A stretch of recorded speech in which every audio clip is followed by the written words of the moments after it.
c'est plus facile de percer sur Instagram aujourd'hui qu'il y a 6-7 ans, tu vois. Et la grosse différence, c'est quoi? C'est qu'aujourd'hui, quand tu postes un Reels sur Instagram, ou un TikTok, ou un Short, même si tu as 100 abonnés, il peut être montré à des milliers, voire des dizaines, voire des millions de personnes. Si cette tête vous dit quelque chose, c'est normal, il n'est pas impossible que vous l'ayez déjà vu en vidéo. Lui, c'est Maxence, expert en création de contenu. Maxence, c'est un pur produit des réseaux sociaux. Après avoir travaillé chez Google et TikTok pendant plusieurs années, il a tout quitté pour entreprendre dans la créateur économie. Lui-même créateur de contenu avec plus de 600 000 abonnés cumulés sur ses différents réseaux, il aide les autres à développer leur visibilité en ligne. Sa spécialité, c'est de faire décoller les comptes Instagram, et il sait de quoi il parle parce qu'il a lui-même fait passer son compte de 0 à 150 000 abonnés en seulement quelques mois. Cette année, Maxence a généré plus de 10 millions de vues sur ses différents comptes, et il a accompagné des dizaines de personnes à faire décoller leur compte Insta. J'ai toujours trouvé que sa maîtrise des réseaux était assez impressionnante, j'ai donc voulu le recevoir pour en savoir plus sur ses méthodes. Dans cet épisode, vous découvrirez tous les mythes sur Instagram. Une vidéo sans hashtag, sans musique, à poster à 1h de merde, à 3h du mat, si c'est un bon contenu, ça pourra faire des tonnes de vues. Les grands principes de la création de contenu. Généralement, moins je fais de vues, plus le taux d'engagement est bon. Comment structurer ses vidéos et comment construire une bonne accroche. Comment améliorer des contenus existants à fort potentiel. Quels sont les pièges à éviter. Le pire des trucs, c'est juste tu dis à ChatGPT, fais-moi un post LinkedIn sur la création de contenu. Il va te faire un truc avec des emojis dans tous les sens, avec des phrases à rallonge, etc. Pas du tout adapté aux best practices. Quels indicateurs il faut regarder. Bref, tout un tas de conseils sur comment développer son compte Insta. Maxence est une vraie référence dans son domaine. Alors que vous soyez une marque, un entrepreneur ou un particulier qui cherche à développer sa visibilité sur Instagram, cet épisode est pour vous. J'espère que le contenu vous plaira. Je vous souhaite une bonne écoute et je vous dis à très vite. Salut Maxence. Salut Étienne, comment vas-tu? Bah écoute, très bien, et toi? Bah, merveilleux, je suis ravi d'être invité sur ce podcast. On va pouvoir discuter un peu ensemble et non, je suis très content d'être là et en pleine forme. J'espère que toi aussi. Je suis en pleine forme et très content de te recevoir, Maxence. Ça me fait un petit quelque chose de t'avoir sur ce podcast. Je sais que toi aussi, tu as ton propre podcast. C'est un exercice avec lequel tu es assez familier. Ouais. Maxence, toi et moi, on est très bons amis. Ça fait quasiment 7 ans, même un peu plus, je crois, qu'on se connaît. Ouais. Donc, même si moi, je connais très bien ta vie, les personnes qui nous écoutent, peut-être pas forcément. Donc, je vais te présenter assez rapidement et ensuite je te laisserai toi donner un petit peu plus de contexte. Donc toi et moi on s'est rencontrés chez Google il y a maintenant 7 ans où tu as commencé ta carrière, où tu avais une spécialisation notamment sur YouTube. Ensuite tu es allé chez TikTok, te spécialiser encore un petit peu plus dans la vidéo et notamment les formats verticaux. Ensuite tu t'es lancé il y a 3 ans un peu plus, à peu près en même temps que moi dans l'entrepreneuriat. Et là tu as fait plein de trucs. Tu as créé Silex pour aider notamment les marques à percer sur les formats courts. Tu as eu également un compte Insta qui tournait autour de la créateur économie, donc avec Armand, qui s'appelait Armand et Max. J'aimais beaucoup d'ailleurs ce que vous faisiez, donc on pourrait y revenir. Ensuite, tu as eu Max Éclair, qui s'est transformé en Max en Stison, qui est ton compte Instagram principal aujourd'hui avec plus de 170 000 abonnés. Tu as également lancé Premier Plan, Le Clap, qui est un studio de podcast dans lequel, si je ne dis pas de bêtises, tu es actuellement. Bref, j'ai l'impression que tu as eu 1000 vies. Et tu as eu 1000 expériences entrepreneuriales. Et ce que je te propose du coup, c'est que déjà j'ai plein de questions à te poser. On va discuter aujourd'hui bien évidemment de Insta, mais c'est peut-être de commencer par te laisser te présenter à nos chers auditeurs pour qu'ils sachent un peu plus qui tu es. Ouais, ça marche. Bah, avec plaisir. Tu m'as déjà dressé un beau portrait, je pense. Merci pour ça. Quand je me présente, généralement, je dis que je travaille dans la création de contenu organique sur les réseaux sociaux.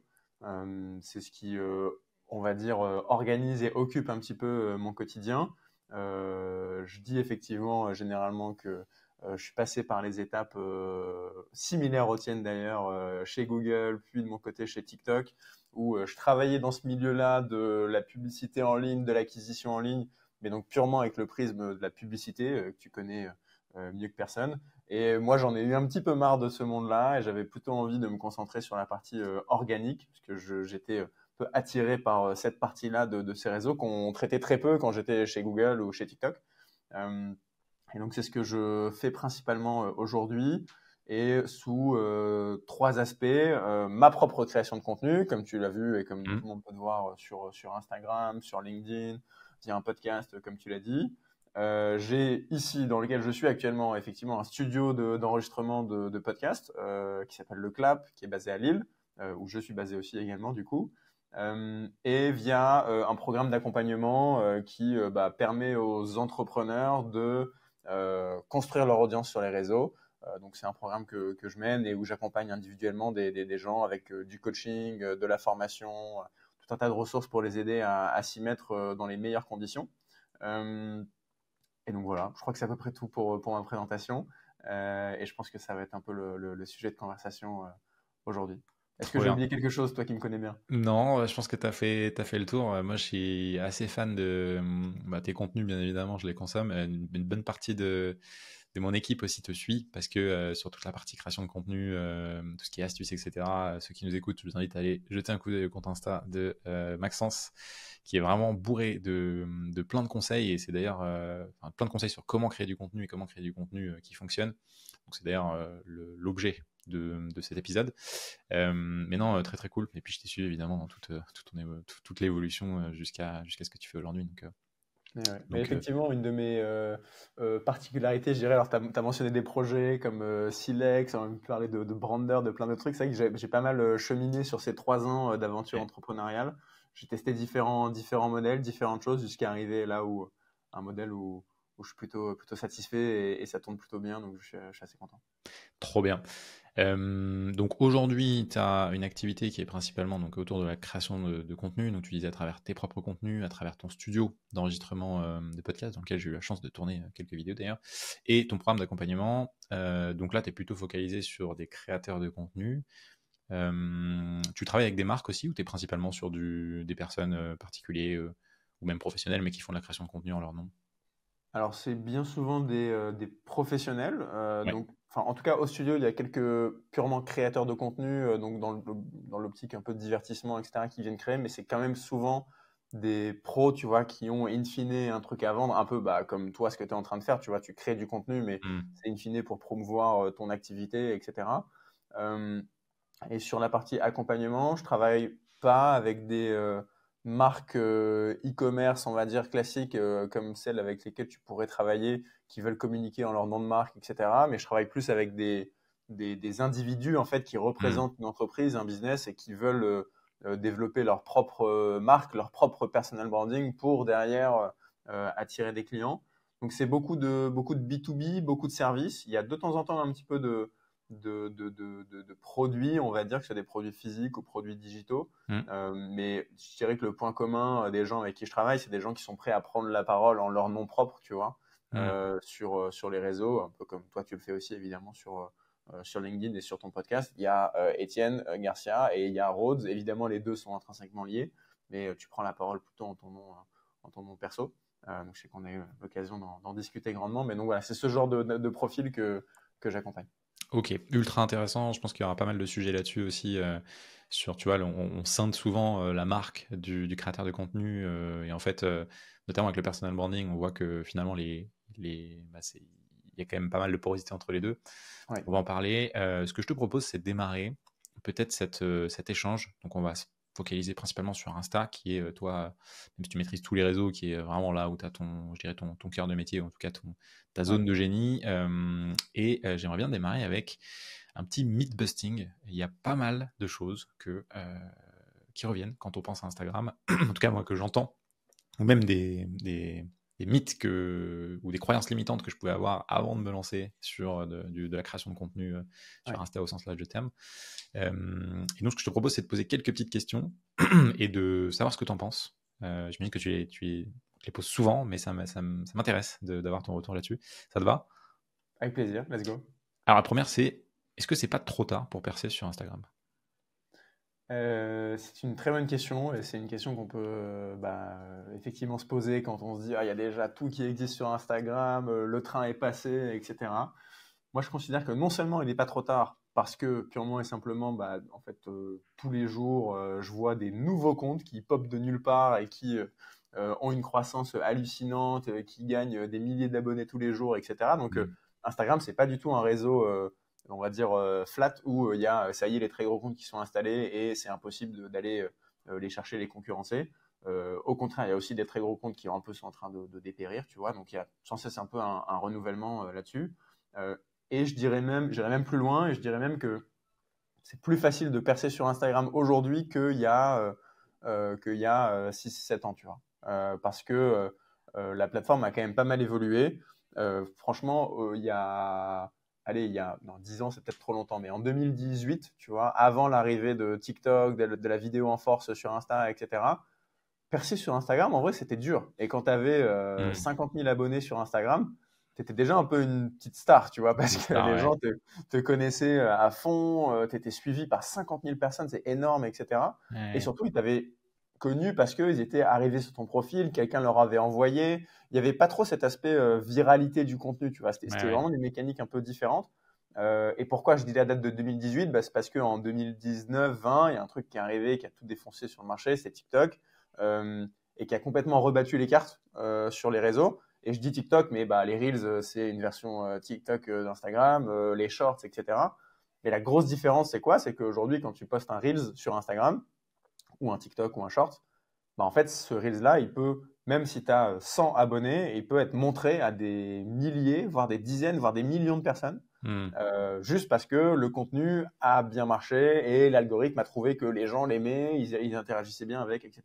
Ça, c'est un mécanisme qui en 2018 n'existait pas, tu vois. Donc, Ouais. bon, moi, à l'époque, en 2018, je ne créais pas de contenu sur Instagram, il y avait sûrement d'autres méthodes, mais en tout cas, aujourd'hui, moi, je trouve un outil incroyable qu'on a à notre disposition pour bah, te faire connaître et aller mettre ton contenu, ta personne, ta marque devant les yeux de personnes qui n'ont jamais entendu parler de toi. Hmm. Et il me semble que tu avais posté d'ailleurs un contenu là-dessus où tu disais, alors je sais pas si les chiffres sont bons, tu me corrigeras, que 90% des vues que tu avais sur ton compte provenaient de personnes qui ne te connaissaient pas. Donc en Ouais. gros, c'était l'algo qui poussait ta vidéo à des inconnus et qui derrière, bah, potentiellement devenaient des abonnés ou autre, quoi. Ouais, exactement. Bah, ça, c'est en fait, plus ta vidéo est vue, plus bah, le ratio de nombre de personnes qui ne te connaissent pas, qui ont vu la Hmm. vidéo est important. Et en fait, sur les vidéos enfin, plus tu buzzes, plus tu perds, enfin, t'appelles ça comme tu veux, plus tu performes, plus tu fais de vues, plus ce pourcentage-là, il va tendre vers Ouais. 99%. Et en fait, paradoxalement, je suis presque déçu quand je me dis, ah, bah, ce contenu, il a été montré qu'à mes abonnés. Bon, Ouais. bah, c'est cool, j'entretiens la relation, etc. Mais en fait, l'objectif, c'est être toujours dans une optique de comment je me fais connaître auprès de nouvelles personnes, comment je peux rameuter entre guillemets du monde dans mon monde, dans mon univers et faire connaître ce que je fais. Donc ouais, plus ce chiffre est haut, plus c'est un bon signal paradoxal. Deuxième mythe, il faut forcément montrer sa tête pour faire des vues. Qu'est-ce que tu en penses? C'est une bonne question aussi.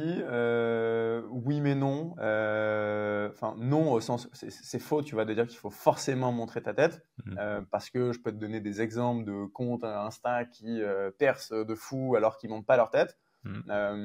Alors, il y a des comptes qui sont vraiment purement faceless, comme on dit, donc c'est juste des carousels ou alors des images d'illustration, etc., qui marchent bien. Je tombais pas plus tard c'était lundi, je crois, sur un compte d'une nana qui veut pas montrer sa tête, mais genre on voit ses cheveux, on voit le bas de son visage, donc c'est un peu joué sur les mots, qui marchait très bien aussi. Donc t'as pas nécessairement le besoin de personnifier ton compte pour vraiment percer, mais un gros mais, c'est quand même plus facile si tu le fais, tu vois. C'est quand même beaucoup plus facile, non Hmm. seulement de faire du contenu sur lequel les gens vont s'identifier, mais surtout si t'es un entrepreneur, si tu as un truc à vendre, bah, si ton compte, si tu n'oses même pas montrer ta tête et dire vraiment quitter, bah, pourquoi je devrais te faire confiance pour travailler avec toi? Enfin, tu vois, le gap, il est plus dur à closer pour développer cette crédibilité, cette légitimité, cette Ouais. confiance. Et d'autant plus quand, voilà, si je travaille avec des indépendants, enfin, des gens qui vivent de leur propre activité, etc., Hmm. bah, on va travailler avec eux parce que c'est eux, tu vois, au-delà des services qu'ils proposent.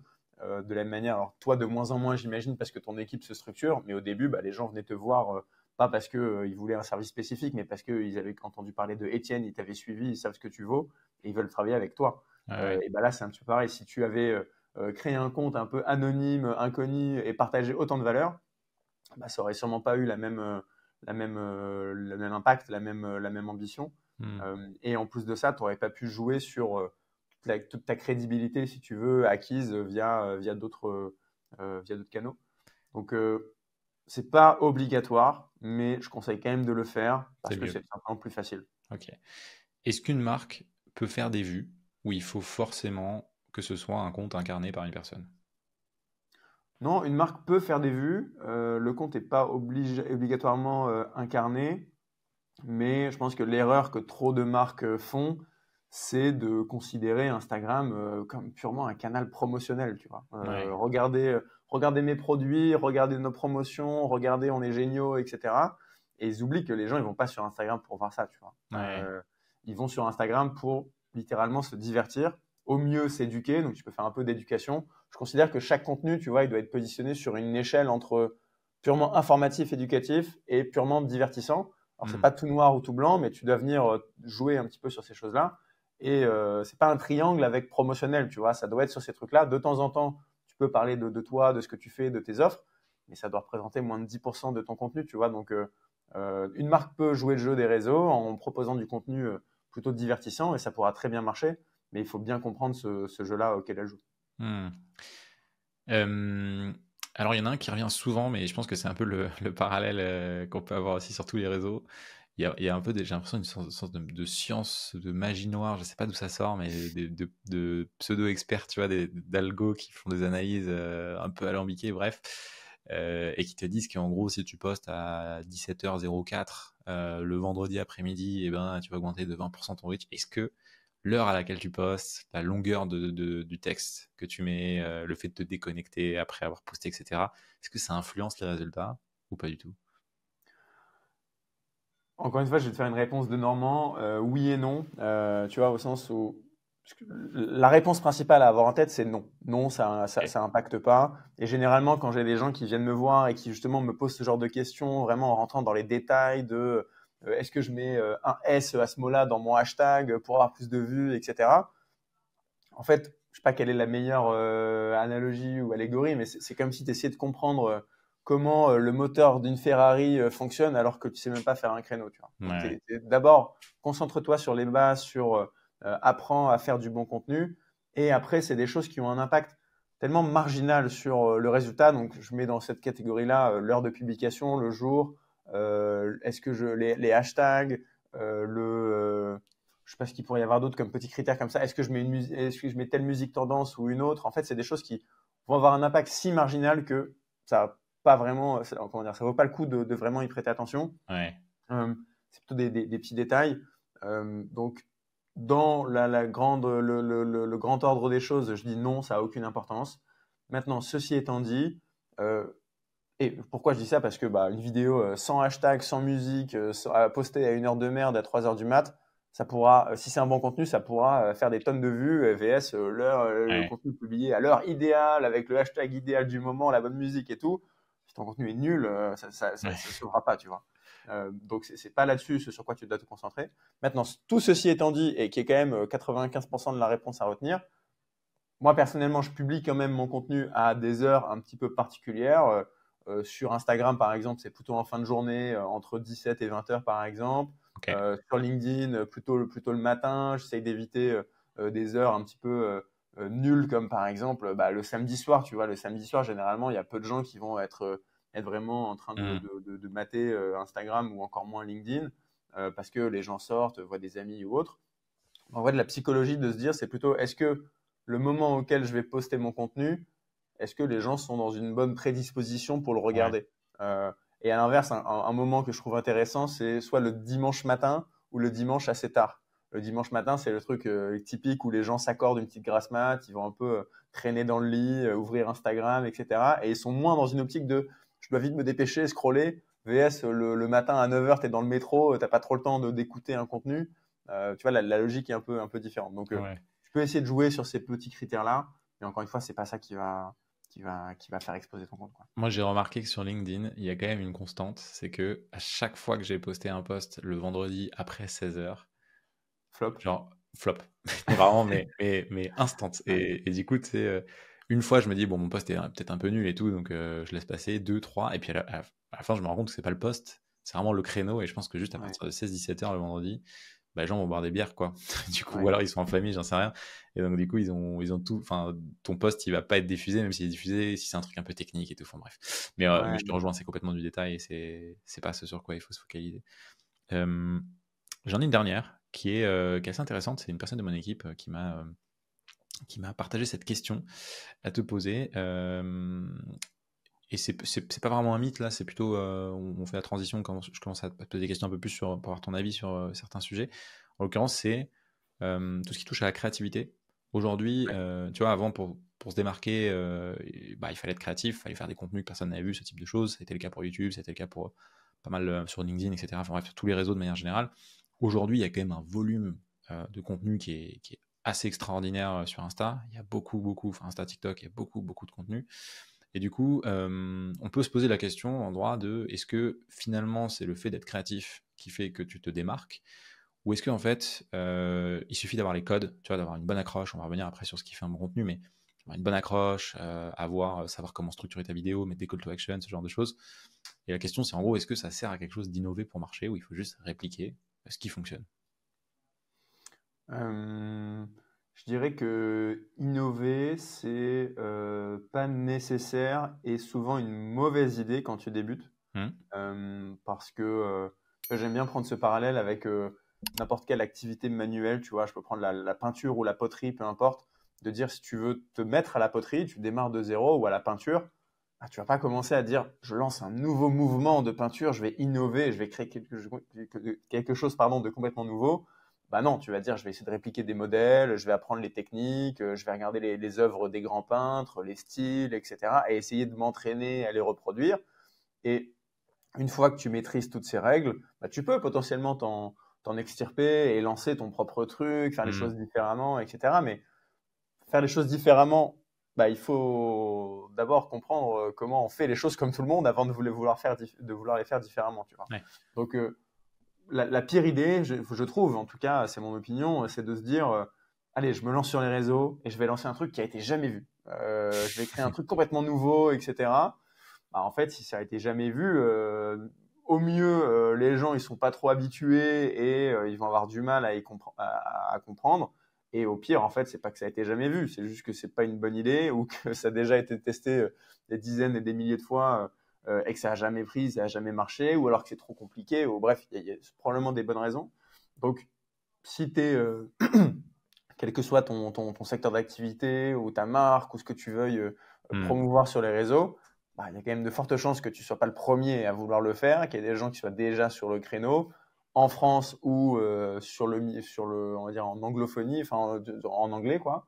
Euh, donc, va regarder ce que ces gens font, va t'inspirer. Et quand je dis va regarder, c'est regarde c'est quoi les sujets qu'ils vont aborder, quels sont les sujets qui marchent le mieux, comment ils les abordent, quels sont un peu le format des contenus, quelles sont les accroches, quelles sont les choses qui sont proposées dans les descriptions, est-ce qu'il y a des lead magnets qui sont mis en place, donc, tout ce genre de choses. Donc, fais un peu ton analyse de marché et après, toi-même, essaye de recréer en fonction de toutes tes inspirations, de recréer un truc qui te sera unique.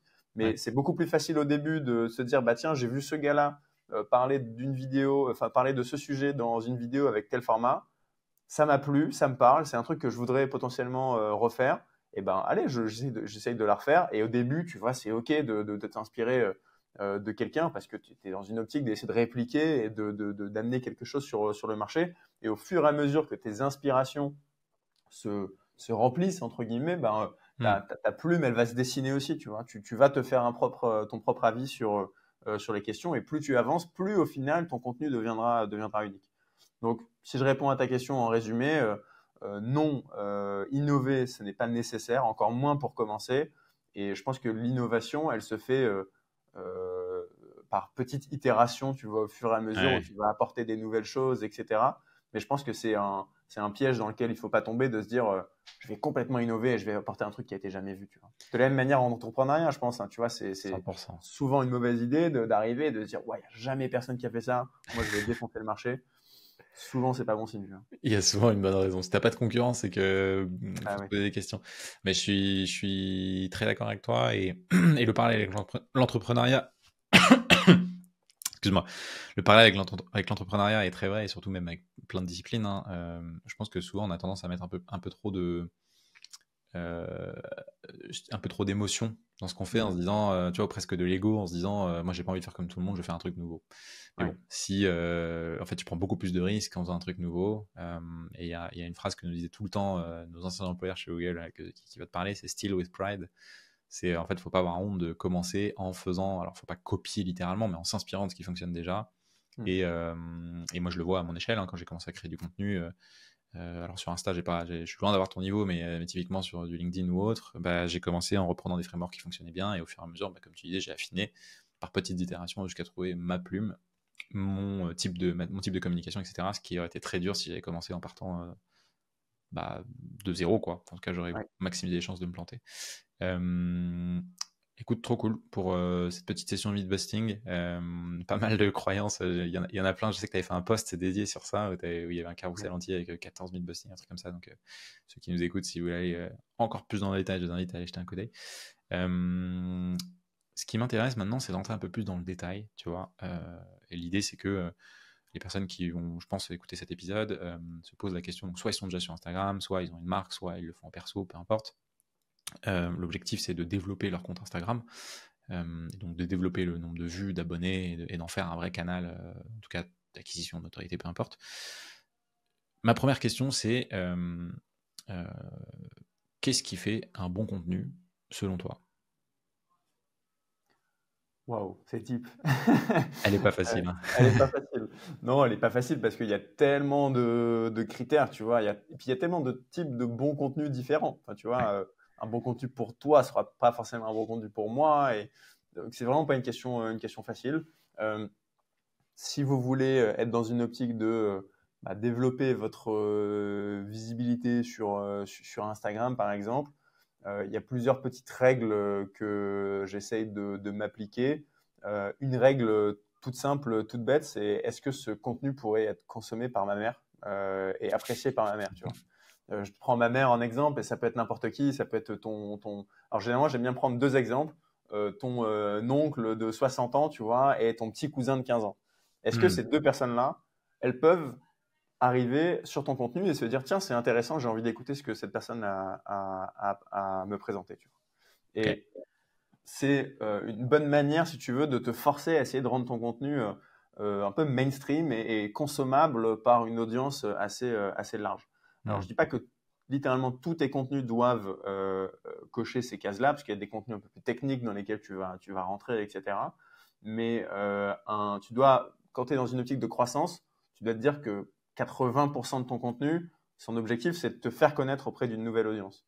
Et pour te faire connaître auprès d'une nouvelle audience, il faut essayer de taper large en espérant que parmi cette audience large, il y ait des gens qui soient effectivement intéressés par ce que tu as proposé. Donc cet exercice de pensée-là, il est intéressant, je trouve. Ça veut dire non seulement, évidemment, éviter le jargon, éviter des trucs un petit peu trop techniques, un peu trop complexes, mais ça veut dire aussi essayer de, tu vois, comment dire, de framer le sujet de manière à ce que un plus grand nombre puisse s'y reconnaître. Euh, Tu vois, une manière toute simple de faire ça, c'est un truc que moi je fais souvent et que je recommande beaucoup et que d'ailleurs tu fais aussi parfois dans tes contenus, c'est le fameux social hacking. C'est de dire, je vais aller hacker la notoriété d'un élément social que mon audience va connaître. Je te donne un exemple tout bête. Si je fais une vidéo en disant, voilà les 5 techniques de productivité qui ont amélioré ma vie, qui m'ont rendu plus productif, bon, ok, ça peut intéresser des gens qui me connaissent et qui ont envie d'en savoir plus sur ma vie, mais globalement, c'est un nombre assez limité de personnes. VS, une vidéo type, voici les 5 outils de productivité d'Elon Musk qui le rendent 10 fois plus productif. Bon, un mec qui a jamais entendu parler de moi, mais qui est intéressé par Elon Musk, ça peut l'intéresser de regarder cette vidéo. Donc là, c'est un exemple pour Elon Musk, mais ça peut être parler d'une entreprise, d'une marque. Ce que tu peux beaucoup faire, tu vois, c'est d'analyser la stratégie d'une marque, par exemple. Bon, je connais pas Étienne, en revanche, je connais Teddy Bear, j'en sais rien, je vais m'intéresser à son analyse sur leur stratégie aussi.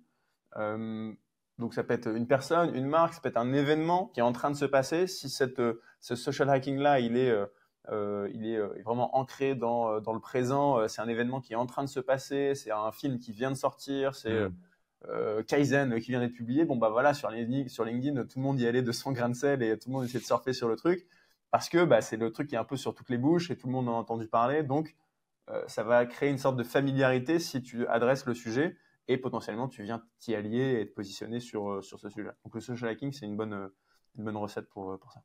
Il y a un point intéressant que tu as, mentionné dans ta réponse, c'est le fait que ton contenu doit être mainstream. Donc, en gros, toi, ta logique, c'est de dire, si tu es dans un objectif d'aller chercher beaucoup de vues, en tout cas développer ton compte en nombre d'abonnés, en autorité, etc., tu es obligé de passer par cette case-là.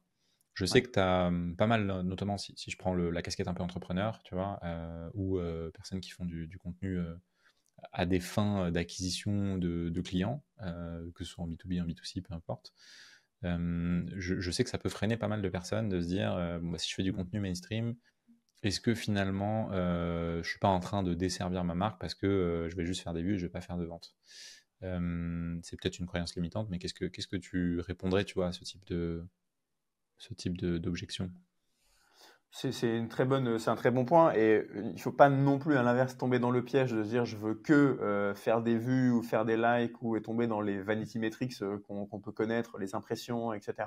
Hmm. Mais ce que je dis généralement, c'est qu'à l'inverse, l'un va avec l'autre. Au sens où si tu veux faire des ventes, il faut forcément avant faire des vues. Alors après, dans quelle Hmm. proportion c'est à toi un petit peu de décider en fonction de ta stratégie. Soit tu peux faire de l'ultra mainstream, puis un peu moins. Et d'ailleurs, pour partager mon expérience, comme tu le sais, moi au début, sur mon compte Max Éclair, je faisais des vidéos de culture générale ultra mainstream. J'essayais de taper la France entière, entre guillemets, avec des vidéos qui peuvent littéralement intéresser n'importe qui.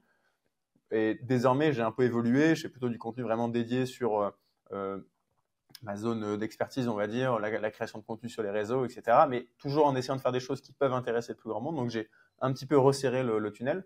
Mais donc, est-ce que ton tunnel, il va être étroit comme ça et tu fais rentrer pas beaucoup de monde dedans, ou est-ce qu'il Hmm. est hyper large et au final, étape par étape, tu perds du monde? Je pense vraiment que les deux stratégies sont possibles. Les deux sont réalisables et il y a des gens qui parlent de sujets très, très techniques que personne ne connaît, mais juste parce que leur cible précisément les connaît, et ben ça suffit pour eux. En fait, ils n'ont pas besoin d'avoir des tonnes de clients. Très bien pour eux et ça fonctionne. Et je pense aussi qu'à l'inverse, il y a des gens qui ont des millions d'abonnés, mais pour qui il suffit d'avoir quelques dizaines ou centaines de clients pour vivre. Donc ça dépend aussi du type d'activité sur laquelle tu es, du type d'offre que tu as, de ton panier moyen, Hmm. etc. Mais je pense vraiment que les deux sont possibles. Moi, je suis plutôt partisan d'essayer d'aller taper un petit peu large pour essayer de ensuite te faire connaître et ramener du monde dans ton tunnel qui va convertir aujourd'hui, demain ou dans 6 mois. Et c'est OK, tu vois, mais en tout cas, te positionner comme étant un peu top of mind dans la tête de beaucoup de monde, comme étant la réponse à un problème, Ouais. pour que le jour où ce problème-là se présente, on pense à toi comme étant la solution. Ok, intéressant. Et ça nous fait une bonne transition sur la partie stratégie. Comment tu définis, toi, une stratégie Insta?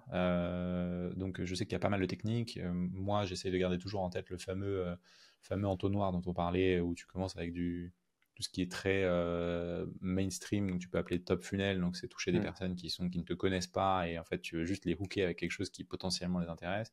Ensuite, middle funnel, où tu rentres un peu plus dans ton domaine d'expertise, mais tu n'es pas encore sur l'objectif de conversion, et après, bottom funnel, où tu es plutôt sur donc le bas de l'entonnoir, où là, tu vas vraiment essayer de convertir les gens avec de l'expertise pure et dure, des contenus qui sont très, pas promotionnels, mais en tout cas drivés ou orientés action.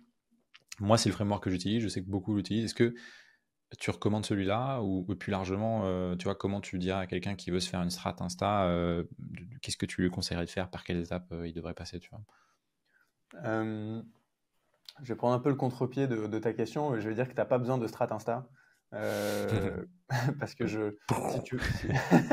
si tu veux te lancer, en fait, encore une fois, un peu le piège, c'est de te dire il faut que j'ai une stratégie trop bien ficelée, etc., pour pouvoir me lancer et avoir la solution magique qui m'amènera à mon objectif de 1000, 5000, 10 000, 10 millions d'abonnés. Parce qu'en fait, ce playbook-là, il n'existe pas et ça se saurait s'il existait et il se vendrait Hmm. des millions d'euros. Euh, mais à mes yeux, en tout cas, encore une fois, je prétends pas détenir la vérité, mais à mes yeux, la meilleure stratégie, c'est d'envoyer des spaghettis au mur et de voir ce qui colle, tu vois, et de tester plein de choses et de voir qu'est-ce qui fonctionne. D'autant plus si tu démarres, si tu débutes, en fait, tu n'as pas grand-chose à perdre à tester des choses et au pire, ça marche pas et so what, tu vois. Si ça marche pas, par définition, personne ne l'aura vu, donc c'est pas très grave. Euh, donc moi, ce que je te conseille, c'est vraiment de tester énormément de choses au début. Il faut vraiment varier à la fois les sujets, de quoi tu vas parler, et aussi les formats, comment tu vas les adresser, tu vas les mettre en œuvre. Est-ce que c'est des formats un peu vlog? Est-ce que c'est du fast cam? Est-ce que c'est des tutos? Bref, il y a plein de choses que tu peux tester par secteur d'activité et de trouver un petit peu ta voie. Il y a à la fois qu'est-ce qui va résonner avec les gens à qui tu veux t'adresser et aussi comment toi tu te sens à l'aise selon les différents formats. Ça va être aussi Hmm. différent d'une personne à une autre. Mais donc, ce que je te recommande, c'est de passer par cette fameuse phase à qui je recommande, à laquelle je recommande tout le monde de passer, c'est les 90 jours, tu vois, pendant lesquels tu vas te mettre un peu une période de rush et où tu te dis, bon, là, je me donne 3 mois, je vais essayer de publier le maximum possible, tous les jours si possible, de tester plein de choses. Et pendant 3 mois, je garde la tête baissée. Et au bout des 90 jours, je regarde en arrière et je dis, bon, j'ai essayé ça a marché, ça a marché, ça non, ça a marché, mais moi, j'aime pas, je vais arrêter. Et là, à partir de là, tu peux commencer à définir une stratégie. Et donc, ça rejoint aussi cette phrase qu'un grand philosophe, Oussama Ammar, a dit. On peut débattre du mec, mais en tout cas, il sortait des punchlines intéressantes qui est ce n'est pas, en gros, c'est l'information qui vient de l'action, c'est pas l'action qui vient de l'information, tu vois. Ouais. Et je trouvais cette phrase vraiment sympa de me dire, en fait, t'as autant d'informations à disposition que possible. Tu peux mater 1000 et 1000 tutos YouTube sur comment croître sur Instagram. Tant que t'as pas mis le pied à l'étrier et tant que t'as pas publié tes contenus, tu sais pas vraiment ce qui marche ou ce qui marche pas. Donc, en fait, c'est en prenant le pas de l'action et de publier que tu vas récolter de l'information sur ce qui marche. Donc ouais, je prends un peu le contre-pied, tu vois, je vais dire que tu n'as pas trop besoin de stratégie. Si je te donne quelques règles, on va dire, en termes de contenu, comme ce que je disais tout à l'heure, c'est si tu veux te lancer, tu es dans une optique de croissance, déjà fais que de la vidéo, quasiment, fais que des Reels, parce que c'est le contenu qui va te montrer à des nouvelles personnes. À l'intérieur de tes Reels, 80% de ceux-ci, ils doivent être dans une optique d'aller parler à un inconnu. Et de dire que chacun de mes contenus, je ne les fais pas pour mes 300 ou même 3000 abonnés que j'ai accumulés, mais je les fais pour tous les gens qui ne me connaissent pas déjà. Donc, tu t'adresses vraiment à un inconnu. Et ils doivent s'adresser à un sujet un peu mainstream, un peu grand public dont on parlait juste avant. C'est, on va dire, quelques règles d'or à avoir en tête pour créer du contenu. Et dis-toi bien que la réalité, c'est que chacun de tes contenus, il est vraiment indépendant. Ils sont vraiment indépendants les uns des autres. Et ils vont pas, en fait, te disent pas, ah oui, mais je publie cette vidéo-là aujourd'hui, alors qu'il y a 10 jours, j'ai parlé un peu de ce sujet de manière un peu différente. La réalité, c'est que dans le meilleur des cas, les gens n'ont pas vu, en fait, ton contenu. La plupart des gens ne l'auront pas vu. Et tant mieux s'ils ne l'ont pas vu, parce que ça veut dire que tu parles à des nouvelles personnes. Et au mieux, s'ils l'ont vu, entre il y a 10 jours et maintenant, franchement, il y a peu de chances pour qu'ils s'en souviennent. Et au mieux, ils s'en souviennent, en vrai, un petit rappel, ça leur fera pas de mal non plus. Donc, tu vois, de te dire, de vraiment avoir cet esprit en tête de dire que chaque contenu est un peu indépendant et va potentiellement te permettre de toucher des nouvelles personnes. Ce qui est particulièrement vrai sur des algos comme Insta, TikTok ou autres qui te poussent des vidéos pas du tout par... il n'y a pas de notion de chronologie ou de suivi ou autre. J'avais fait un test sur LinkedIn cet été. Je suis parti 10 jours en vacances en Grèce. Et en fait, je voulais continuer à poster, mais j'avais pas le temps de poster tous les matins. Et puis, j'avais envie de déconnecter. Enfin, bref. Et du coup, j'ai planifié mes posts en avance. J'en ai rédigé genre sur 10 jours, peut-être 3-4. En fait, tout le reste, c'était du repost de posts que j'avais postés il y a au moins 6 mois. Et je les ai mis, j'ai changé genre un ou deux trucs, peut-être l'image, ce genre de choses, mais c'était 95% exactement le même post. Et je les ai planifiés, et en gros, j'ai vu ce que ça a donné. Et ils ont tous aussi bien marché.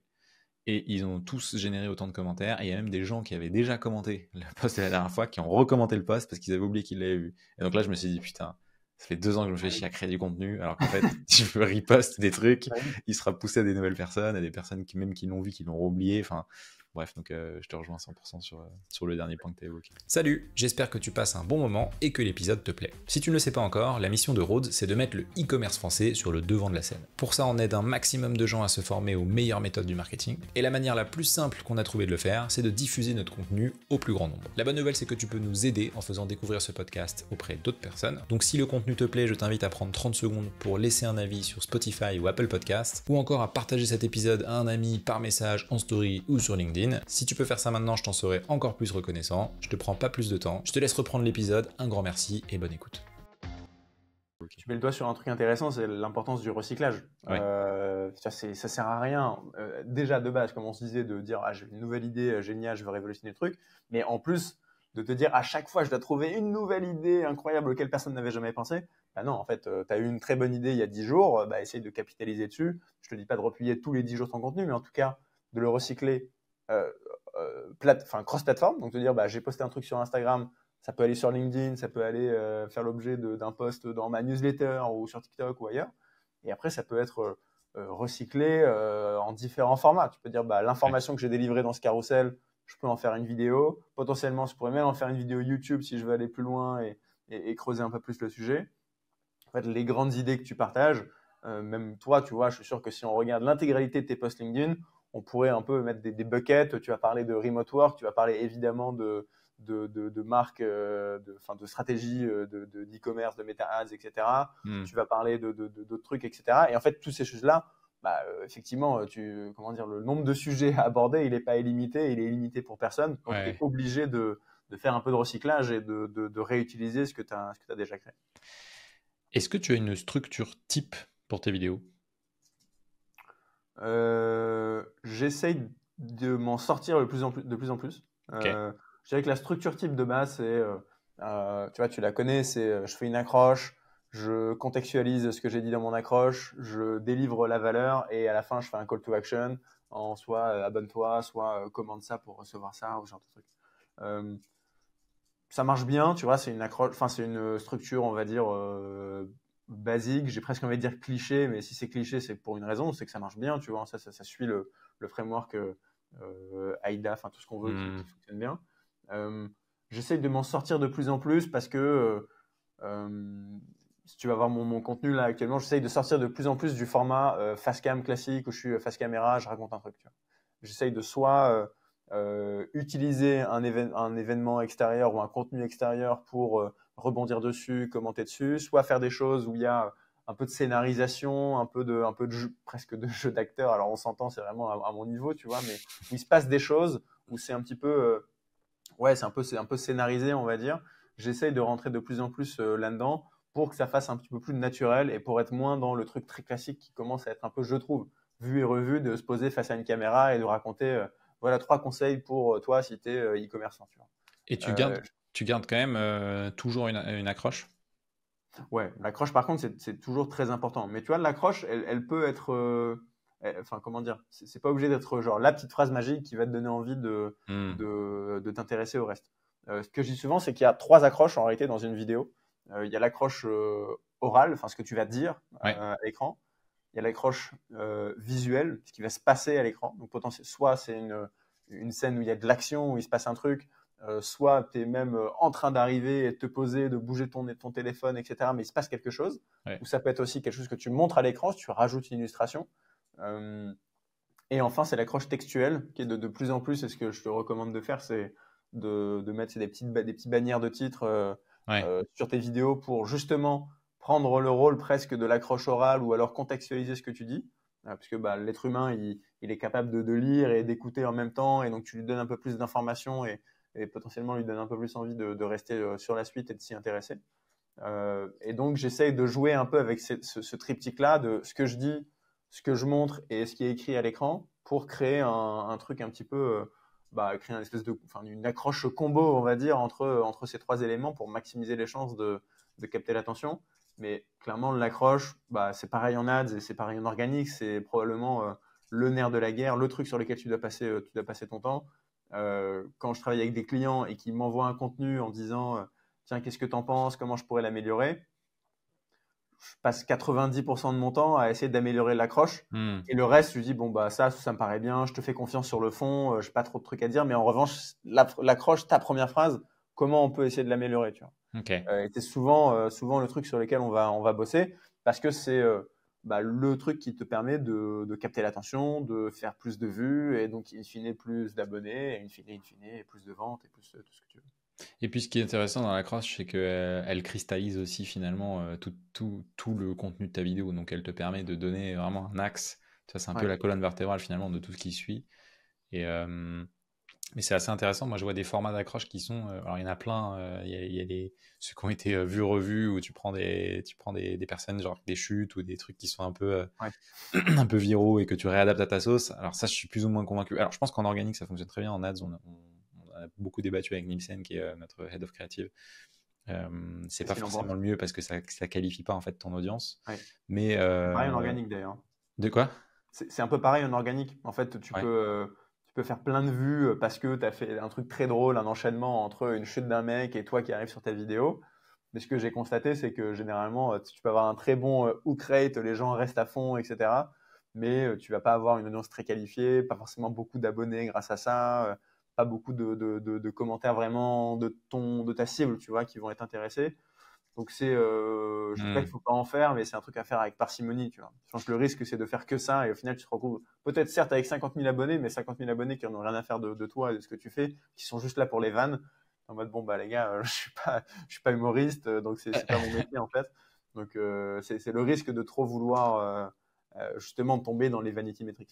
Alors, on diverge un peu, mais c'est intéressant parce que ça fait le parallèle, je pense, avec toi, ton expérience sur Insta. Je suis curieux de savoir, à un moment où justement tu as eu un shift, où au début tu disais tu fais du contenu mainstream, donc je pense que on t'a vu en gros passer de, je sais pas, 0 à plus de 100 000 abonnés en quelques semaines. C'était assez Ouais. impressionnant, mais tu nous envoyais des screenshots et à chaque fois c'était plus 10 000 en un week-end. On disait, putain, le mec a craqué l'algo, littéralement, t'as craqué l'algo. Mais du coup, à un moment, tu t'es dit, je change de stratégie édito au risque que je perde des abonnés. Je suis curieux d'en savoir un peu plus pourquoi, tu vois, qu'est-ce qui a déclenché ça? Est-ce que tu as des métriques où tu t'es dit, bon, bah, en fait, je vais pas dans la bonne direction, tu vois, comment tu as orienté en fait ton contenu? En fait, pour te refaire un peu l'historique, fin 2022, j'étais encore associé avec Armand, on n'a pas trop parlé, mais bref, on avait un autre compte sur lesquels Ouais. je faisais du contenu, créateur économie, etc. Et moi, j'avais envie d'avoir mon propre compte un peu perso pour aussi raconter d'autres trucs. Pas du tout dans une optique business, etc. Je me suis dit, ben, je suis un peu curieux, j'aime bien avoir des petits fun facts sur tout. Vas-y, je vais lancer un compte de culture générale et où je vais raconter ce genre de choses. Et donc, je lance le compte. Et il s'est passé ce qui s'est passé. En 3 mois, il était à plus de 100 000 abonnés, quasiment 150. C'est un truc de fou, littéralement. Je ne m'y Ouais. attendais pas du tout. Enfin, je n'y m'attendais pas. J'ai mis toutes les chances de mon côté. Et j'ai appliqué tout ce que je pensais être bien, tu vois. Donc, ça a marché et je suis trop content. Mais clairement, une croissance aussi folle, c'était un peu inattendu. Et donc, je me suis retrouvé avec une grosse manne d'abonnés, 150 000 personnes qui me suivent sur Instagram en quelques mois, qui au final sont intéressés par mon type de contenu et par le contenu un peu culture G, etc., mais qui, de manière très égoïste, ne me servent pas à grand-chose, tu vois, au Ouais. sens où moi, j'ai pas de livre sur la culture générale à vendre, je suis pas historien, je suis pas documentaliste ou je sais pas quoi. Donc en fait, c'était purement dans une optique, moi ça me faisait kiffer, tu vois, de le faire et je m'amusais, etc. Donc j'avais un peu deux routes qui s'offraient à moi. Soit je prenais la route 100%, je vais à fond dans cette voie et je deviens vraiment influenceur et je vis des partenariats, des placements de produits. Il y en a plein, tu vois, qui prennent cette voie-là, de la monétisation, de ce genre de trucs. Et à côté de ça, j'avais toujours l'activité un peu plus agence, un peu plus B2B, accompagnement, etc. Mais par contre, ma grosse visibilité, ça m'a amené très très peu de business sur ce que je faisais vraiment au quotidien, ce qui me faisait vivre. Et donc, au bout d'un petit moment, je me suis dit que ça pouvait être intéressant de faire évoluer le contenu et de switcher vers un truc qui pouvait être plus directement lié à mon activité professionnelle.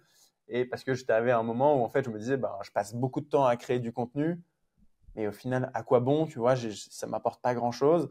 Et là, je suis plus dans un mode où je me dis que chaque contenu que je crée, il vient indirectement alimenter tout le reste de mon business, tu vois, parce que c'est des gens qui me découvrent, qui potentiellement peuvent être intéressés par ce que j'ai à proposer, etc. Donc oui, dans les nombreux abonnés que j'ai, il y a plein de gens qui m'ont connu d'avant et qui, entre guillemets, n'ont peut-être rien à faire de savoir comment avoir une bonne stratégie sur Instagram. Je pense quand même qu'il y en a beaucoup qui sont intéressés. Et après, voilà, depuis que j'ai switché, j'ai encore gagné pas mal d'abonnés. Il y a des vidéos qui ont ramené pas mal de monde, etc. Et donc tant mieux, je suis très content. Mais oui, j'ai été prêt à me dire, bon, entre guillemets, il y a une partie des gens que j'avais séduits, on va dire, avec un type de contenu que je vais peut-être décevoir parce que je suis plus trop aligné avec ce que j'avais envie avec ce que je proposais à l'époque. Ouais. C'était plus trop aligné avec ce que j'avais envie de proposer désormais. Et alors c'est intéressant parce que du coup, je pense que tout ça, toi, pour voir, j'imagine que quand tu as changé de strat, que tu es passé dans une strat vraiment avec objectif business indirect, tu t'es dit, je vais quand même regarder si ça plaît, si ça prend. Oui. Comment tu analyses tes contenus? C'est quoi un peu s'il y a des métriques que tu regardes ou tu vois, en un clin d'œil, tu vas scanner un compte Insta, qu'est-ce que tu vas regarder en gros? En vrai, la métrique, elle est très simple, c'est le nombre de vues. Ok. En fait, je trouve que c'est la métrique qui qui cristallise un petit peu toutes les autres et qui parce que tu peux aller regarder la courbe de rétention, le nombre de nouveaux abonnés gagnés, etc. Mais en réalité, c'est souvent des conséquences du nombre de vues plus que des causes, tu vois. Donc, en un coup d'œil sur un profil, tu arrives à identifier, tiens, sur les 30 dernières vidéos que ce compte-là a postées, je vais aller me renseigner. Enfin, quand je fais mon travail d'analyse, justement, et de trouver de l'inspiration, je vais aller regarder un compte et je vais me dire, tiens, sur les 6 derniers mois, c'est quoi les vidéos qui ont le mieux performé en termes de vues? Et je vais aller regarder ce contenu-là et me dire, tiens, qu'est-ce qu'il a utilisé ici? C'est quoi le hook? C'est quoi le format? C'est quoi l'accroche? Qu'est-ce qui a fait que ça a fonctionné? Pour essayer d'en tirer des apprentissages que moi, je pourrais réutiliser derrière. Ce que je fais pour moi ou ce que je fais pour mes clients dans d'autres niches. Mais donc, ouais, en vrai, le nombre de vues, je trouve que c'est le chiffre un peu magique, tu vois, qui veut dire que les gens sont restés suffisamment sur ta vidéo ou alors qu'il y a eu un bon taux de partage, etc. Mais qui est un signal, on va dire, positif. C'est un green flag, si tu veux, sur lequel je me dis, ah bah tiens, cette vidéo, il y avait beaucoup de vues. C'est pas par hasard. Je vais aller creuser pour essayer de comprendre ce qui s'est passé là-dessus. Et tu regardes le rapport entre taux d'engagement, par exemple, tu vois, le rapport entre le nombre de likes, le nombre de vues, ce type de choses, ou pas trop? Un petit peu, mais pas trop. En fait, le taux d'engagement, c'est un peu paradoxal parce que tu vois, tu vas avoir un meilleur taux d'engagement sur une vidéo qui comment dire, généralement, moins je fais de vues, plus le taux d'engagement est Ouais. bon. Tu vois, au sens où tu dis, en fait, ouais, j'ai un meilleur taux d'engagement, par contre, j'ai touché que 1000 personnes. En fait, c'est que 1000 personnes qui me connaissaient déjà, peut-être qui sont ultra fans de ce que je fais, etc. Donc oui, ils vont liker, ils vont commenter. Mais si mon objectif, c'est d'aller me faire connaître auprès de nouvelles personnes, bah ouais, j'ai eu un beau taux d'engagement. Mais à l'inverse, si j'avais touché 10 000 personnes et que j'aurais eu donc 10 fois plus, mais que 2 fois plus d'engagement, bah, mon taux d'engagement, il dégringole. En revanche, moi, je suis très content parce que je suis visible auprès de littéralement 1000 personnes qui n'avaient jamais entendu parler de moi. Donc, ouais, le nombre de vues, c'est, je trouve, le chiffre principal. Le taux d'engagement et tous les autres, je dirais que c'est des KPI, des indicateurs secondaires, tu vois, sur lesquels tu peux te baser pour expliquer le nombre de vues ou pour tirer des conclusions, mais sur lesquels c'est compliqué de dire, tiens, c'est grâce à ce taux d'engagement que cette vidéo a bien marché. En réalité, c'est plutôt l'inverse. C'est parce que cette vidéo a bien marché qu'il y a eu un bon taux d'engagement. Est-ce que tu as des petits conseils pour améliorer? Donc, admettons que tu as une vidéo qui prend bien, tu vois que ce concept fonctionne, ça fait des vues, etc. Ton accroche, elle est top et tout, mais tu vois qu'en fait, en regardant ta courbe de rétention, les gens drop. Oui. C'est quoi ton conseil pour améliorer le watch time? Donc, que les gens restent le plus longtemps possible, que potentiellement qu'ils rejouent la vidéo, tu vois? Est-ce que tu as des trucs en termes de montage? Est-ce qu'il faut que ce soit dynamique? Est-ce que c'est plus dans la structure de ton script? Tu vois, comment tu abordes ce type de... On est déjà un peu plus niche, tu vois, dans le micro, mais comment tu abordes ce type de sujet? Il y a plusieurs petits éléments de réponse. Bon, déjà, ce qu'il faut avoir en tête, c'est que c'est comment dire, la vie naturelle d'un contenu, c'est que la courbe de rétention, elle tombe, tu vois, elle peut pas augmenter de toute façon, donc forcément, elle va tomber à un moment ou à un moment donné. Les conseils principaux, c'est d'essayer de, quand tu regardes ton script de ton contenu, ce que tu vas faire, un peu pareil que sur LinkedIn, tu essayes de couper dans le lard, si tu veux, et d'enlever tout ce qui n'est pas nécessaire à la bonne compréhension du contenu. Donc déjà, supprime, si tu te dis, tiens, cette phrase, si je l'enlève, la vidéo garde tout son sens, enlève-la, tu vois, pour vraiment aller le plus vite droit au but et éviter de te perdre dans des élongations sur le sujet, etc. Ça, c'est le premier point. Au montage, c'est un peu pareil. Essayer de supprimer tous les petits blancs, les petits moments de flottement, les silences, etc. pour être le plus dynamique possible. Et après, à l'écriture, il y a aussi une manière tu vois, alors il y a plusieurs petites manières d'augmenter cette courbe d'améliorer cette courbe de rétention. Une manière à laquelle je pense, c'est le fameux reste à la fin si tu veux un truc, tu vois. En gros, donner envie aux gens de rester jusqu'au bout du contenu pour soit voir le dénouement de ce que tu es en train de faire, soit voir le dénouement d'une histoire que tu es en train de raconter, soit obtenir une ressource que tu leur promets au début de la vidéo ou obtenir une réponse à une question que tu leur as posée. Donc, avoir cette espèce d'open loop, tu vois, de boucle ouverte, de dire, tiens, admettons, tu vois, tu poses une question au début de vidéo et avant de répondre, tu contextualises, tu vas dire, non, c'est pas ça la bonne réponse, c'est pas ça la bonne réponse, c'est pas ça la bonne réponse. Et à la fin, tu dis, c'est quoi la bonne réponse? Donc, en fait, tu donnes envie aux gens de rester jusqu'au bout. Ça peut être, j'en sais rien, tu fais un tuto, monter une table. Bon, tu as envie de voir à la fin à quoi la table va ressembler. Bon, c'est peut-être pas une bonne idée comme ça, mais tu vois ce que je veux dire. Tu peux même les teaser en disant rendez-vous dans la partie 2, quoi. Je rigole. Potentiellement. Après, ça, c'est un truc qui peut à l'inverse être un turn-off pour pas mal de gens. Ouais. Mais donc oui, c'est une possibilité. Après, il y a l'option de rajouter ce que j'aime. Enfin, je n'ai pas trop testé encore, mais la notion de micro-hook ou de hook interne. Au sens où, en fait, ta vidéo, elle doit être, tu dois y positionner des phrases au milieu qui vont en fait réouvrir une nouvelle boucle et donner envie aux gens de rester encore un petit peu. Tu vois ce que je veux dire? T'as un exemple en tête? Si je réfléchis à un exemple, en fait, c'est un peu le truc du scénario en mai, donc, tu vois. Je suis sorti, mais il pleuvait, donc j'ai acheté un parapluie. Et là, je me suis rendu compte que en fait, le parapluie était troué, donc j'ai essayé de le réparer. Mais en fait, j'avais pas les bons outils. Et donc, ça, tu Ok. réouvres à chaque fois des boucles en disant qu'est-ce qui se passe ensuite. Donc là, c'est sur un scénario très narratif, mais ça peut être aussi sur un truc un peu éducatif de dire, tu vas poser une question sur j'en sais rien, comment améliorer mon hook rate pour mes ads sur Insta. J'ai essayé ça, nanana. Puis je me suis rendu compte que en fait, 7 Américains avaient testé ce truc-là, donc j'ai décidé de le tester. Il s'est passé ça, mais j'ai réussi à l'améliorer encore plus. Enfin, tu vas essayer de créer un narratif un peu à rebondissement. Ça peut être une option.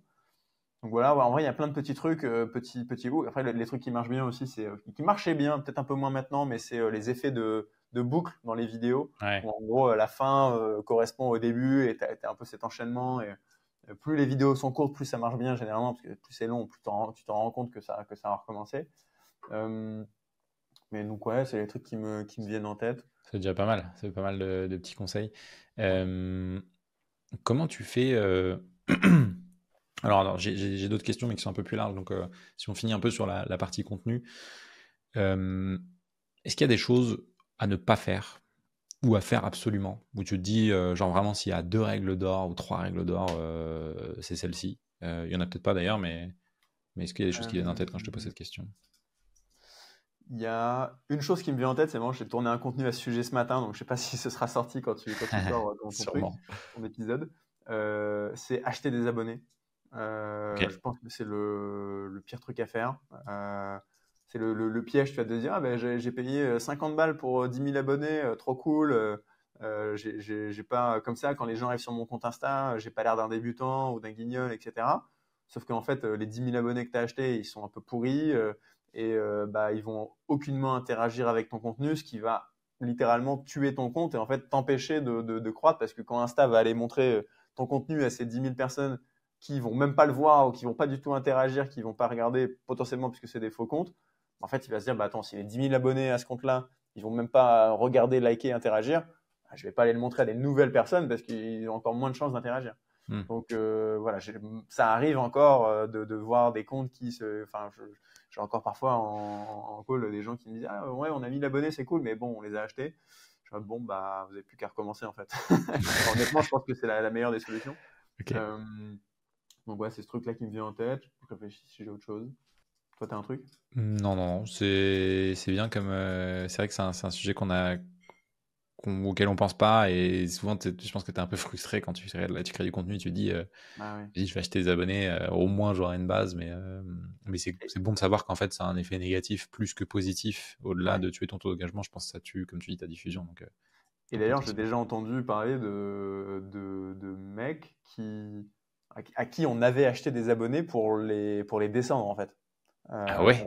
Ouais, genre un concurrent, admettons je suis ton concurrent, je vais t'acheter 10 000 abonnés, et en fait ton compte Insta il est un peu pourri du coup, tu vois, tu vas galérer à le faire grossir. Tu Ah, as je suis l'impression d'avoir mort. 10 000 abonnés, tu es content. Donc peut-être pas sur ta niche, etc. Mais c'est déjà arrivé d'avoir un peu des fights comme ça de gens qui allaient acheter un abonné à quelqu'un d'autre pour un peu le descendre. Tu vois. Ah ouais, donc si t'aimes vraiment pas quelqu'un, tu lâches un gros billet, tu achètes 100 000 abonnés, et en fait tu le Bah, déglingues, quoi. franchement, c'est mon cauchemar, tu vois. Je me dis, imagine quelqu'un t'achète 10 000 abonnés qui sont en fait, je caricature, au Pakistan ou aux Philippines ou je sais pas où. En fait, ces gens-là, ils sont pas du tout intéressés par ce que tu fais. Ouais. Tu vas flinguer ton taux d'engagement, tu vas flinguer tout ton compte, tu vois. Donc, c'est la pire truc à faire. À ceux qui nous écoutent, ne faites pas ça sur le compte de Ouais, Maxence.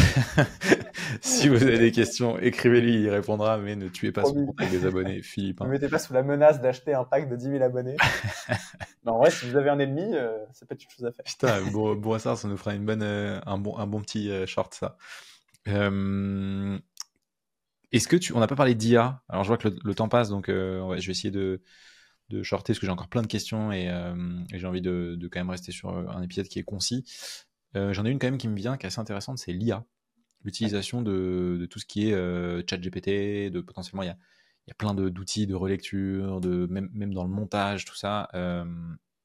Est-ce que tu l'utilises au quotidien? Est-ce que tu le recommandes? Et si oui, comment? Il y a plusieurs trucs qui me viennent en tête. Alors, avant de tourner, la partie genre ChatGPT notamment, pour pas le citer, que tout le monde a un peu au bout des doigts. Pendant longtemps, j'ai eu du mal, tu vois, à utiliser ça. Je trouvais que c'était un peu nul, en fait, tout simplement, les résultats que ça me proposait.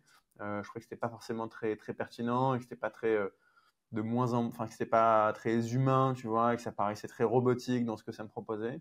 Là, aujourd'hui, la manière dont je m'en sers, c'est soit pour trouver des idées, pour dire, voilà, voilà ma niche, voilà mon audience, voilà les sujets que j'ai traités précédemment. Trouve-moi 10, 20, 30, 50 idées de sujets que je pourrais traiter. Okay. Et dans tout cela, il y a peut-être 10% des trucs qui vont être intéressants, mais c'est déjà ça, tu vois. Il y a un tri qui a à s'opérer. Et après, ce que je fais aussi parfois, surtout sur LinkedIn, je me suis créé un petit prompt qui marche pas mal pour un peu mettre en forme un contenu. Okay. Donc, généralement, je vais lui donner mon brouillon, dire voilà, je veux parler de, enfin, en gros, voilà à quoi va ressembler le texte, je veux parler de ça, voilà un peu le déroulement, le call to action à la fin, etc. Je te donne ça et je te donne un petit prompt sur un peu les best practices en termes de formatting sur LinkedIn. Réécris-moi le post. Ça, c'est pas mal, je trouve. Ça marche bien? Ouais, c'est pas trop mal. Je pourrais t'envoyer si tu veux. Je me suis créé un petit GPT si tu veux tester. Trop bien. Ça marche bien pour certains types de postes, tu vois, et c'est toujours pareil, ça dépend du prompt et enfin, des instructions que tu lui donnes, mais en vrai, c'est pas mal. Comment je me sers de l'IA également? Ouais, je me sers aussi beaucoup, typiquement sur les posts LinkedIn, de dire voilà, j'ai écrit ce post, voilà l'accroche que j'avais en tête, propose-moi 5-10 autres accroches pour ce post, en ayant en tête que les best practices, c'est ça, 70 caractères par ligne, etc. etc. Ok. Donc tu le conditionnes quand même en donnant les best practices. Ouais, je le conditionne parce que je me rends compte que en fait, le pire des trucs, c'est juste tu dis à ChatGPT, fais-moi un post LinkedIn sur la création de contenu. Il va te faire un truc avec des emojis dans tous les sens, avec des phrases à rallonge, etc. Un truc illisible et pas du tout adapté aux best practices. Je ne sais pas pourquoi d'ailleurs, parce que OpenAI, Microsoft, LinkedIn, normalement, ça devrait être un peu lié, mais j'ai l'impression que ça connecte pas du tout. Et en fait, pourquoi je m'en sers pas beaucoup? Parce que toi et moi, on l'a tous vu, des posts LinkedIn rédigés par ChatGPT, ça se voit à 10 direct, km, tu vois. Même les commentaires. Même les commentaires, et tu es en mode, en fait, si c'est une IA qui a écrit ce truc, j'ai pas envie de m'y intéresser. J'ai pas envie de commenter sur ce qu'a dit un robot. Enfin, tu vois, je suis un humain, je vais pas parler à un robot. Et donc, en fait, ça vient flouter un petit peu l'authenticité que tu peux avoir dans ton contenu. Donc, t'en servir comme d'un outil et d'un assistant, oui. En revanche, déléguer ta création de contenu à l'IA, je pense que c'est une très mauvaise idée et je pense que personne ne devrait le faire. J'ai eu un call très intéressant d'ailleurs avec Ruben Acid. Je ne sais pas si tu vois, c'est un gars qui fait beaucoup de posts, qui a genre 400 000 abonnés sur LinkedIn. Il a pété, il fait des posts sur l'IA, etc. Et il a créé son SaaS en IA. Je ne suis pas payé pour en faire la promotion, mais lui, il disait, en gros, il a un truc pour qui te fait les posts. Et il disait à chaque fois, voilà, l'IA te fait 80% du travail, c'est à toi de finir les 20%. Ouais. Tu vois, je pense que c'est important de bien avoir en tête que tu dois finir ces 20%. Et je pense que le piège, c'est de se dire, c'est bon, l'IA a fait un post génial, hop, je poste et ciao. Au final, tu vas perdre grandement en qualité du contenu que tu vas proposer. Ça va devenir un truc un peu automatisé, que ni toi ni ton audience va s'y retrouver. C'est vraiment pas ce que je recommande.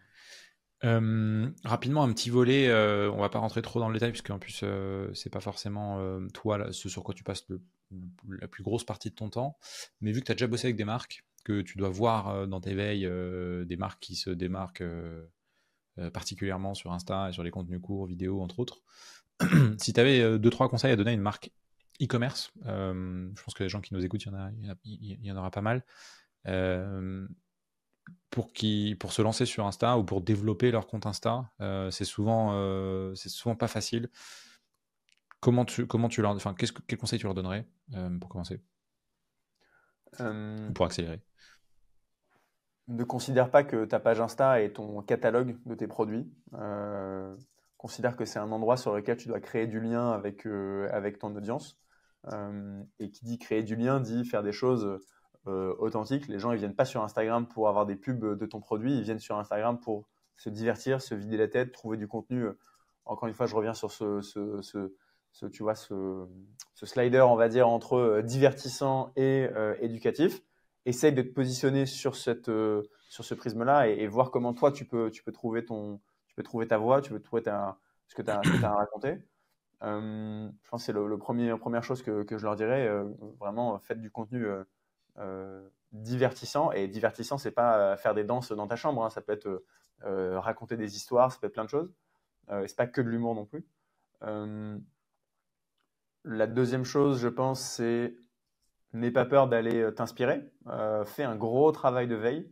Va regarder tous tes concurrents français, américains, anglais, espagnol, allemand, tout ce que tu veux. Et fais-toi vraiment un playbook de qu'est-ce qui existe dans mon monde en termes de création de contenu. N'aie pas peur d'aller regarder aussi des concurrents qui sont des concurrents très indirects. Tu vois, si tu vends des chocolats, va regarder ce qui se fait dans la food de manière générale, voir dans les petits produits type cadeaux, etc. qui peuvent se faire. Va regarder ce genre de choses. Un conseil aussi que je donne, c'est ne tombe pas dans le piège de vouloir faire du contenu beau. Souvent, le contenu sur Instagram, tu vois, si tu te balades dans ton feed des Reels, la réalité, c'est que 90% du contenu, il est filmé à l'iPhone un petit peu à l'arrache, entre guillemets. Enfin, il n'est pas du tout dans un studio de production, comme je peux l'être là actuellement.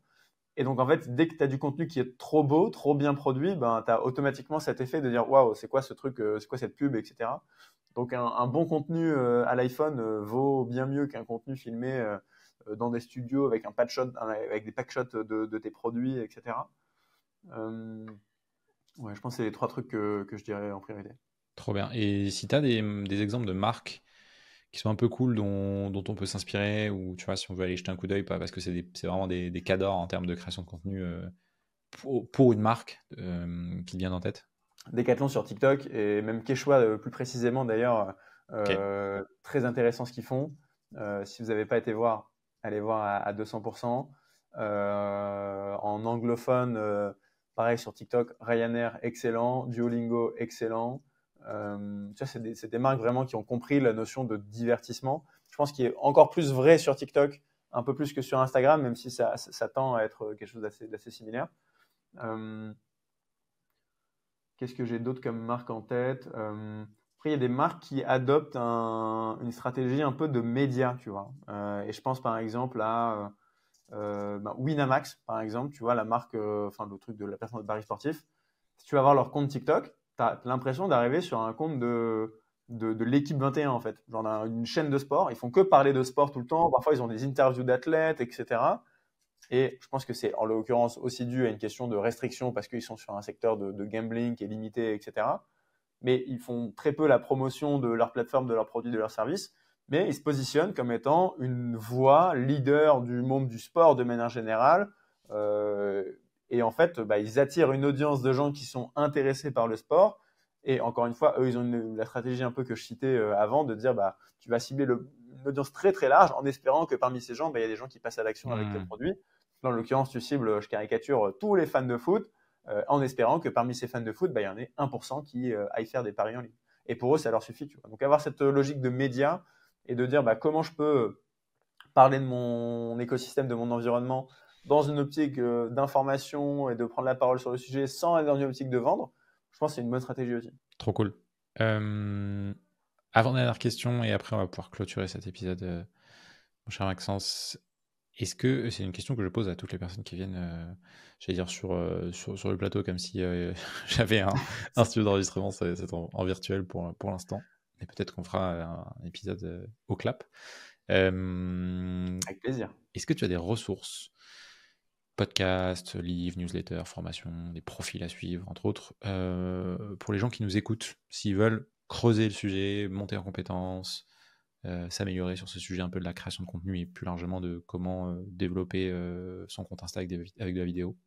Ouais. Ouais, écoute, j'ai pas mal de ressources, de trucs qui me viennent en tête. J'ouvre même ma petite page directement où j'ai l'habitude de centraliser ce genre de choses. Moi, c'est surtout des personnes, tu vois, dont je m'inspire, que je peux te recommander d'aller suivre. Peut-être des gens que tu connais et d'autres que tu connaîtras pas. Il y a un gars qui s'appelle Jay Clouse, qui est un Américain, ou en tout cas, peut-être canadien, mais en tout cas anglophone, qui fait des interviews de créateurs de contenu. Et lui, il a un truc qui s'appelle le Creator Lab, je crois. Et donc, il a une approche très scientifique à la création de contenu. Il a testé plein de choses, analysé, etc. J'aime beaucoup ce qu'il fait. Donc, il a une chaîne YouTube, newsletter, il est un peu partout. Quel autre type de contenu qui me vient en tête? Il y a Colin and Samir sur la chaîne YouTube. Je ne sais pas si tu connais. Ouais. Je crois qu'on en a déjà parlé. Pareil, qui font des interviews de créateurs de contenu plutôt américains. J'aime beaucoup ce qu'ils font. Et eux, je trouve qu'ils sont. Enfin, c'est un peu ce qu'on faisait à l'époque avec Armand sur vraiment la créateur économie. Ils ont, je trouve, ce bon curseur entre divertissement et éducation, où c'est du contenu dans lequel tu apprends des trucs et en même temps tu passes un bon moment. Ouais. Vraiment, vraiment intéressant. Après, en termes de livres, de bouquins, de tout ça, je n'ai pas trop en tête. Bon, c'est déjà pas mal, hein. Je pense qu'avec ça, on peut. Ouais, Si on deux peut chaînes avoir un YouTube bon, que je recommande de consommer si tu veux t'y intéresser. Je fais un shameless plug également en termes de formation. Moi, j'ai fait un guide du super créateur. S'il y en a qui veulent recevoir ça, en gros, c'est une petite série de 5 vidéos. C'est gratuit, ça se reçoit par mail sur un peu tout ce que j'ai appris sur la création de contenu. S'il y en a qui veulent aller plus loin. N'hésitez pas à mettre guide en commentaire, ça fera remonter la vidéo dans les algos. Exactement, c'est comme ça que ça fonctionne. Ouais, voilà, c'est les ressources qui me viennent en tête. Écoute, merci beaucoup Maxence. Où est-ce qu'on peut te retrouver si on veut te contacter? Où est-ce qu'on peut me retrouver? C'est très simple, en tapant mon nom, Maxence Tison, un peu partout. Les réseaux sur lesquels je suis principalement actif, ça va être Instagram et LinkedIn. Vous pouvez m'envoyer un DM, je réponds à tout le monde normalement. C'est le plus simple pour me retrouver. Et j'ai aussi un podcast avec des créateurs de contenu sur YouTube si les gens veulent écouter d'autres interviews de créateurs. Trop bien. Bah écoute Maxence, je pense qu'on est arrivé au bout. Ça fait 1h10 qu'on est ensemble. C'était top. Franchement, j'ai appris plein de trucs. On a discuté autant de stratégies que de mythes, que de bonnes pratiques. On est rentré un peu dans le détail. Franchement, c'était vraiment top. Merci beaucoup pour tout ça, pour toute la valeur que tu as délivrée pendant cet épisode. Et c'était un grand plaisir de t'avoir ici. Et puis j'ai plus qu'à te souhaiter une bonne journée, à te dire à très vite et plein de bonnes choses dans la création de contenu sur Insta. Merci Étienne, encore merci pour l'invitation. C'était un plaisir de pouvoir discuter avec toi et je te dis à très vite aussi. Salut, ciao. Merci de m'avoir écouté jusqu'ici, j'espère que tu as pris autant de plaisir à écouter cet épisode que j'en ai pris à l'enregistrer. Si c'est le cas, tu peux laisser un petit avis sur Apple Podcast ou Spotify. N'hésite pas à en parler autour de toi ou sur les réseaux, et je te dis à très vite pour un nouvel épisode.